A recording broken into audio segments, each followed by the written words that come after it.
Well, what's going on, guys? It's Josh here with Buckeye Bowhunter, and today I am doing a little bit of shed hunting. I'm pretty excited just because of the fact that I am on a new piece of ground that I've never been on today. I just got permission, and I'll tell you what, guys, it is so much easier to get permission to shed hunt on a property than it is to hunt. So I won't give you too many details, but the Frank Farm, which if you guys watch my videos, you know what the Frank Farm is probably about a half a mile to the south of here as the crow flies. With that said, this is probably the only area within 5 square miles that still has standing corn. And I've driven by this field multiple times. If you remember the video I posted a few weeks back or a month ago with my sister, where we had that really big 8-pointer come through, I saw that 8-pointer feeding in this field one afternoon, late January. I've seen a ton of deer in here. There's tracks absolutely everywhere. So I'm gonna take my time walking through here. I got a feeling this is where a lot of these deer ended up. There could be a good chance to get into some antlers. If you guys have had a really rough winter like I have up here in Ohio, sometimes standing corn can be an absolute magnet late season, where, you know, those cut cornfields and those cut bean fields, we've had so much snow and ice and rain and snow that, you know, all those cut crop fields were just pretty much abandoned the last week or two. There is just a ton of tracks in here. So I'm gonna start looking and really taking my time. There's a ton of corn in here, so I'm sure these deer are really feeding heavily. I got a couple bucks, you know, that I think kind of moved this way after the rut. You know, Heisenberg, he disappeared on me. His rack could be in here somewhere. You know, Frank, I don't know whatever happened to Frank. He could be dead, most likely, but also he could have just moved for a year, and he could be over here. His rack could be over here. There's a couple other real decent bucks. I'd like to find their racks, but yeah, stay tuned. I'm gonna put some miles on here today, and hopefully we can find something. So let's do it.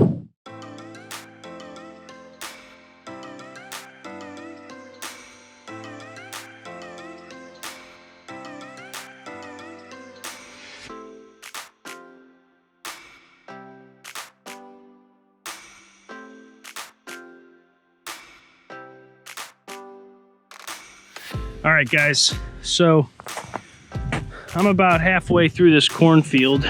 I'll be honest with you, I'm not the best shed hunter by any means.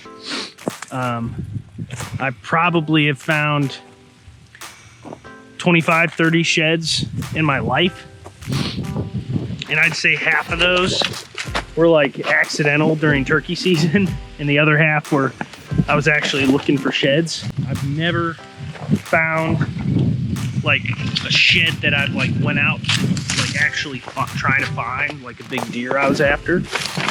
Never had any luck with that. And I think, you know, I've been watching a lot of videos, and, you know, I'm a YouTube creator, but I watch a ton of YouTube content. But I've been watching a bunch of videos of guys who are really good shed hunters, and kind of the thing that I've taken away from most of these videos is that I need to slow way down, that I walk way too fast. I always feel like I want to get to the next spot, a better spot, or something. You know, I get into these big chunks of woods and you get overwhelmed, like, man, I gotta walk all this. But like, really, you should be searching for antlers like you're searching for a dead deer, like you're grid searching, you know, and just really taking your time. Now, I haven't found any yet. I've only been out here for about 45 minutes or an hour, but I keep stopping and looking back and, you know, looking between rows and just really taking my time. I got a pair of binoculars with me, so I can double check things that are, you know, a little far away, so I don't have to walk all the way over and check, which makes it kind of nice. So I know a lot of people like to wait until the snow is like mostly melted and everything's wet, because you can see, because antlers pop out a lot better But I think kind of having, sorry, I'm gonna go back this way. But I think kind of having this little bit of snow, you know, we've had snow for almost the last 2 or 3 weeks, and from what I've heard is a lot of these deer have been dropping since then. So a lot of these antlers are gonna be sitting right on top of the snow, I think. I've just been kind of concentrating on where I see a lot of deer tracks, like this row right here. And then I'll get into areas that are like really destroyed, and I'll take my time in those. And then I'll, you know, I've skipped a lot of rows where it looks like deer aren't walking down them. You know, I might come back and hit this field again once all the snow is melted. But for now, you know, I'm just kind of sticking to where I see the deer sign. If there's no deer tracks over there, you know, the odds that there's an antler over there are pretty slim. Put in the comments if you guys have any tips for me, because I really want to find a couple of these big sets of sheds this year. I feel like I need some help, so if I'm doing something wrong, let me know in the comments. Otherwise, I'm just going to try and really slow down this year and see if that changes anything. You know, I got probably 400 acres within a half a mile of the Frank farm, plus the Frank farm to shed hunt. And I think I'm just going to spend this shed season really walking the crap out of these areas instead of spreading myself so thin, because usually I'll just, you know, I'll go spend 2 hours on a farm, get discouraged, and then I'll be like, oh, I'm gonna go to another farm, and I'll leave. But I'm gonna really concentrate on Heisenberg, Frank, and a couple of these other big bucks that I've had on camera over this season. See if that changes my success rate. So this cornfield is tore up, and you'd think you'd find an antler in there. I just walked a lot of it. Like I said, I spent an hour in it, and it's only about, makes it easy, the standing corn is only about 30, 40 rows wide, maybe 300 yards long, and I just pretty much walked all the rows that had a ton of deer tracks in them. But you can see back here is all real thick, clear cut bedding. So that's what I'm gonna hit next. But stay tuned. Hopefully the next shot is a big old antler. That'd be nice.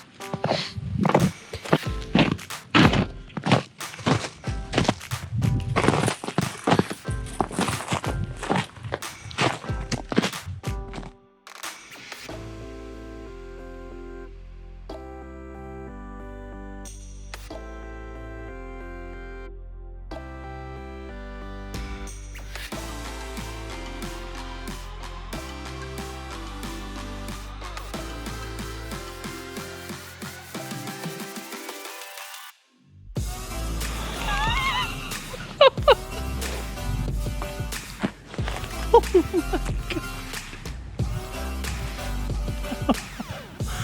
Wait till you see this bone. Oh my. Biggest shit I've ever found. Holy crap. Oh my God. Do you see that?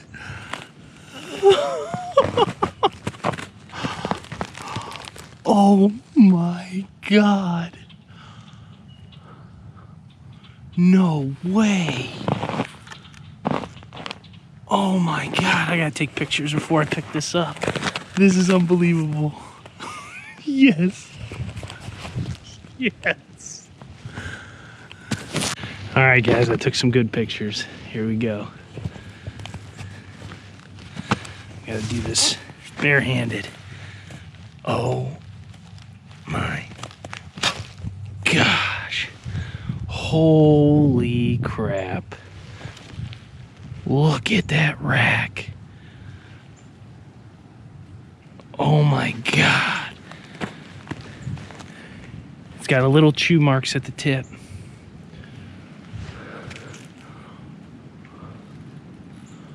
Holy crap.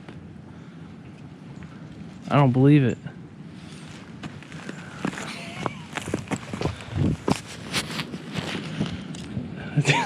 Look at that thing. That's awesome. Well, odds are the other one's in here. Holy crap. That just really got me jazzed up. And that was easy to see, man. Like, there wasn't any missing that. Now, this is where I wish I had a, well, I gotta call my girlfriend and tell her. Hello? Hannah, I just found an absolute giant. Where? Just sitting here. It's absolutely huge. Oh my god, send me a picture. I'll send you one right now. Okay. Here, hold on. How? Where'd you find it? I was just walking, I popped into the woods. I got permission from this guy yesterday. Yeah. And I just popped into the woods. I walked that whole cornfield for about an hour and a half, an hour. Yeah. And I popped in here and I'm like trying to think like, man, how do I want to tackle this? Because it's like a big chunk of woods. And there's just deer trails everywhere. No way. And I'm like, man, so I'm just going to be really methodical. And I walked maybe 80 yards and it was just sitting right there. Oh my god.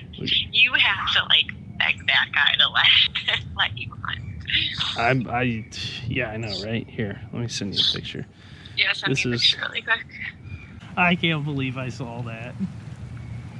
Did you send it over yet? Yeah, I sent you two. Okay. Oh. Wait, hold on. Let me open it up. What was I just talking about, guys? How? Look at that thing. It's a 100 and... Holy crap. That's... I would say that has to be a 160-inch deer. No way. Are you serious? Yeah, his G2s are like literally 12 inches long. Like, that's 8 inches. Uh-huh. So probably 11 inches long. His G2s are. All right, I'll be home in a little bit. This other one's got to be in here somewhere, so I'm gonna look pretty hard through here. Okay. If I find both of them, that'd be crazy. Oh, that would be crazy. I love you too. All right, bye. Bye. All right, guys. So, anyways, had to talk to the lady. Look at this thing. This is huge, man. Crazy. Oh. Well, one shed down. Let's find another one.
All right, guys, so I'm still working through this same chunk of woods.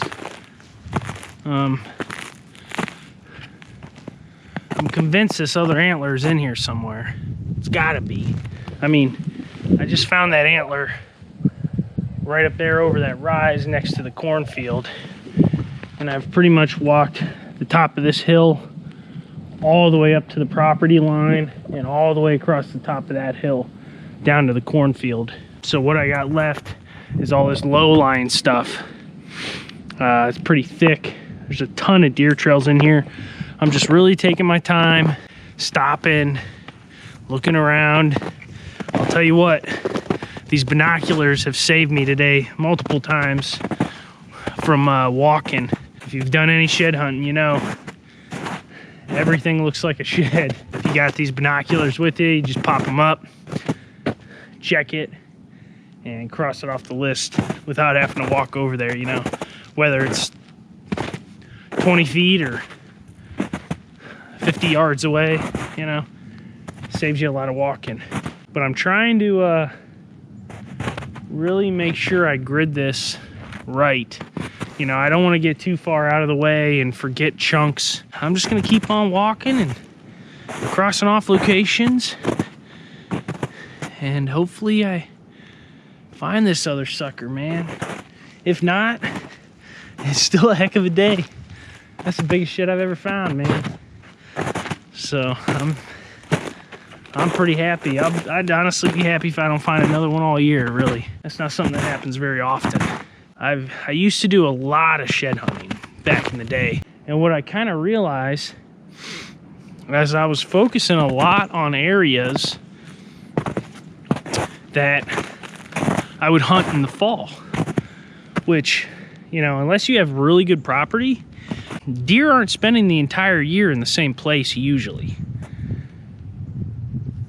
And this year, it kind of clicked for me. I don't know if filming more and making these YouTube videos has just made me more aware of like what's really going on, because I feel like a lot of times you're in the woods and you see stuff and you don't really, at least me, like pay attention and like gather the right, you know, conclusions based on what you're seeing. And I don't know if filming or something has kind of opened my eyes a little bit, but this year, hunting all through January into February like I did, it made me kind of realize, like, I have found squat for sheds on the Frank farm. Like, I think the only sheds that I've probably found, I think 3 total on that farm in my life, and I've been hunting there for 15 years. But what that tells me is after I hunted the Frank farm this fall,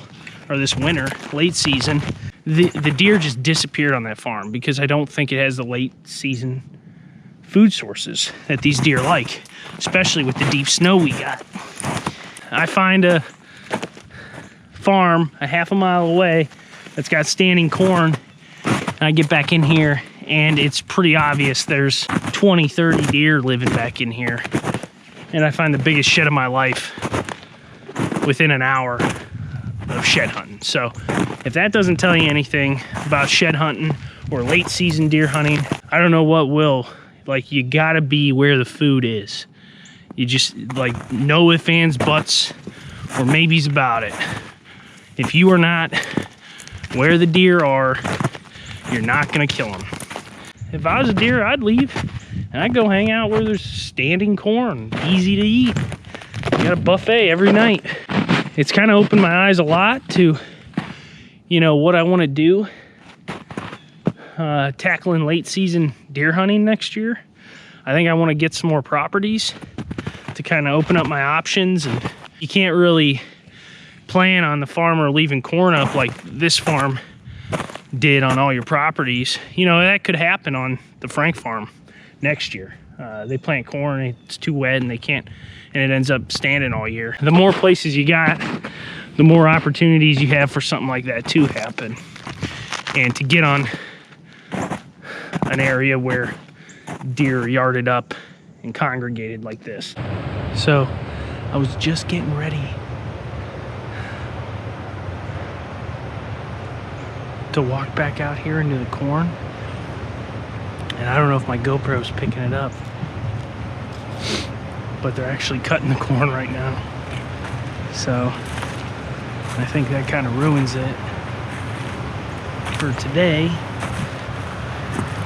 But as I'm standing here, a deer come running out of the corn right up here onto this hill in front of me. That's funny. I walked through all that corn earlier today, like 2 hours ago, and there was deer out of it while I'm in the woods here walking around. I don't know where that deer snuck off to, but that was pretty cool. Shed hunting tip of the day, pro tip. I don't care how cold it is or how far you think you're walking. Snacks. These are protein almonds. Pretty good. And water. Water's like the most important thing. I get so thirsty. Even if it's like 20 degrees out. And it was like, you know, high 20s this morning when I started. I'm drinking a lot of water, about half this bottle.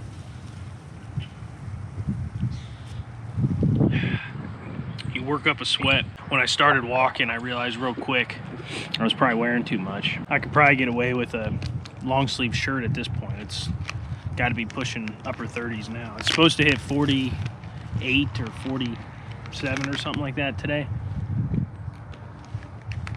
Man, I still can't believe I found that shed. It's freaking awesome. If there's anything that you guys can take away from this video, it's do not be afraid to go knock on doors and ask if you can take a walk and look for deer antlers. Because the odds of them saying yes are far greater than if you're asking them to deer hunt. I know in today's age, getting permission to deer hunt is getting harder and harder and harder. I've definitely felt that. But most people, even if they are deer hunters, don't really care about shed hunting. I think it's a pretty small subgroup of hunters that are like hardcore shed hunters. I asked 2 farms and I got 2 yeses yesterday.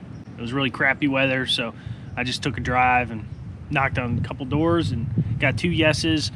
Go knock on doors that butt up to the farms you hunt. You know, if you're not seeing the deer during deer season, go knock on the doors that still have, you know, standing crops, standing beans, corn, you know, big clear cuts, you know, anything close by that's adjacent, you know, within a mile of your property.